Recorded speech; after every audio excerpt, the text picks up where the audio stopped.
पूजा करिए।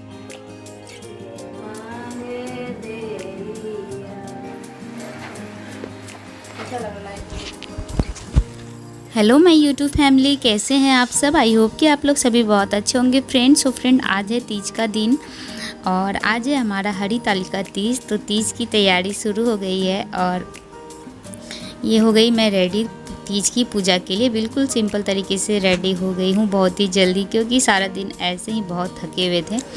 तो अभी मैं आ गई हूँ पूजा रूम में और मम्मी जी पहले से आई हुई हैं, पूजा की तैयारी कर रही हैं। तो हम दोनों व्रत रखते हैं, हरितालिका तीज का व्रत।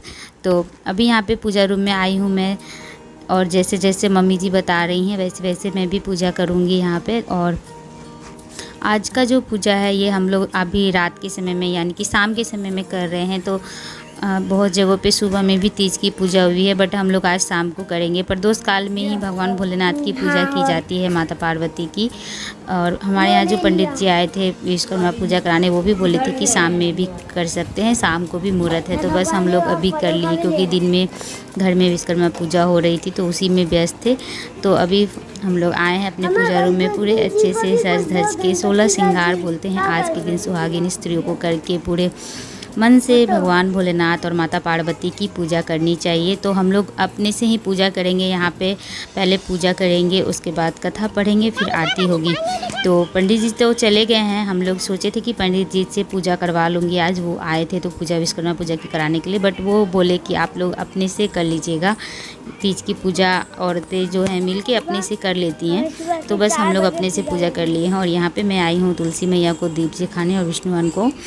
और क्रिश रिकॉर्ड कर रहा है और बाहर का व्यू दिखा रहा है आप लोग को। मैं बोल रही थी कि मुझे रिकॉर्ड करूँ, तो वो बस चारों तरफ इधर से उधर ले रहा था। तो छोटा बच्चा है ना, बस तो कर दिया, वही बहुत है। तो चलते हैं, अभी पहले पूजा करते हैं। कैसे करती हूँ तीज की पूजा आप लोग के साथ शेयर करूँगी, वीडियो में बने रहिएगा। और वीडियो कैसी लगी वो भी बताइएगा कमेंट में। जैसा कि हम सभी महिलाएं जानती हैं कि तीज की पूजा भादों के महीने में शुक्ल पक्ष की तृतीया तिथि को होती है जैसे। और इसी दिन माता पार्वती ने ये व्रत रखा था भगवान भोलेनाथ को पति के रूप में प्राप्त करने के लिए। तो माता पार्वती ने जब यह व्रत रखा था तभी वो कुंवारी थी। तो इसीलिए इस व्रत को कुंवारी कन्याएं भी रख सकती हैं और बहुत जगहों पे रखती भी हैं। और सुहागिन महिलाओं को तो करनी ही चाहिए, क्योंकि यह व्रत सभी व्रतों में से उत्तम माना जाता है। भगवान भोलेनाथ ने खुद कहा है, जब हम लोग कथा पढ़ते हैं तो उसमें लिखा है कि यह हर व्रतों में से उत्तम व्रत है और बहुत ही कठिन व्रत माना जाता है, क्योंकि 24 घंटे का निर्जल व्रत है। 24 घंटे तक बिना अन्न जल के इस व्रत में रहा जाता है। तो कथा बहुत ही सुंदर है, बहुत ही अच्छी कथा है। हम लोग खुद पढ़े हैं किताब में। हर बार पूजा जब करते हैं तो यहीं पे हरितालिका तीज की जो कथा की मेरी पुस्तक है उसी से पढ़ते हैं। और फ्रेंड, इस व्रत का नाम हरितालिका तीज क्यों पड़ा, ऐसे तो सभी जानते होंगे, मैंने भी पढ़ा है, अभी कथा में पढ़ी हूँ कि माता पार्वती को उनकी जो सखियाँ हैं हर ले गई थी। मतलब वो अपनी सखियों के साथ जंगल में चली गई थी, वन में, जहाँ पे उन्होंने 14 वर्षों तक कठिन तपस्या की। तब जाके भोलेनाथ प्रसन्न होकर उन्हें आशीर्वाद दिए और उन्हें अर्धांगिनी स्वीकार किए। तो यही व्रत की कथा है, बहुत ही अच्छी कथा है। तो अभी इस व्रत में रात्रि जागरण का विशेष महत्व है। तो यहाँ पे मम्मी जी गीत गा रही हैं। तो हर साल ऐसे ही हम दोनों मिलके पूजा करते हैं। तो पूजा हो गई है, बस मम्मी जी यहाँ पर 1-2 गीत गाती हैं। मम्मी जी को जो गीत आते हैं, तो मुझे तो आते नहीं है, लेकिन मम्मी जी को आते हैं तो मम्मी जी गाती हैं और मैं भी उनके साथ में बैठी रहती हूँ। तो बहुत ही अच्छा लगता है। तीज का जो व्रत है, कहते हैं कि जब व्रत रखो तो भगवान खुद ब खुद आपको शक्ति देते हैं। आप उनका आशीर्वाद होता है हमारे सर पर कि इतने कठिन व्रत को हम लोग अच्छे से कर लें और हमारे व्रत सफल हो। तो फाइनली यहाँ पे पूजा हो गई है। पूजा करके थोड़ी देर बैठ के गीत वगैरह जो गाती है मम्मी जी गा के, फिर अब हम लोग नीचे आ गए हैं। और नीचे भी इसीलिए आना ज़रूरी है, क्योंकि खाना भी तो सभी को खिलाना है। घर में बाकी जो सदस्य है उनके लिए खाना तो ऐसे दिन में ही बनाए थे। आज आप लोग के साथ कल वाले वीडियो में शेयर भी की हूँ। तो खाना सब बना हुआ था, लेकिन पापा जी रात को पूरी नहीं खाते हैं, तो फिर रोटी उनके लिए बस 2-4 रोटियाँ मुझे बेलनी थी। तो मैं आके बस रोटियाँ बेल ही रही हूँ और उनका खाना निकाल दूँगी। तो आज का दिन बहुत व्यस्तता वाला रहा था, क्योंकि सुबह से ही विश्वकर्मा पूजा थी और उसके बाद तीज की पूजा। तो शाम से तीज की पूजा स्टार्ट हो गई थी हमारी। तो सारा दिन निकल गया, अच्छे से बीता हमारा। और ये रहा थाली पापा जी की खाना मैं दे देती हूँ और बच्चों को भी खाना दे दिए हैं। और हस्बैंड जी हेल्प कर रहे थे, वो बोल रहे थे कि तुम छोड़ दो, मैं सब कुछ कर लूँगा, लेकिन बस तुम रोटियां बेल के छोड़ दो और मैं सारा काम कर लूँगा। तो बस, लेकिन ऐसा हो नहीं सकता ना, हम औरतों के साथ तो ऐसा है ही नहीं कि हम लोग छोड़ दें।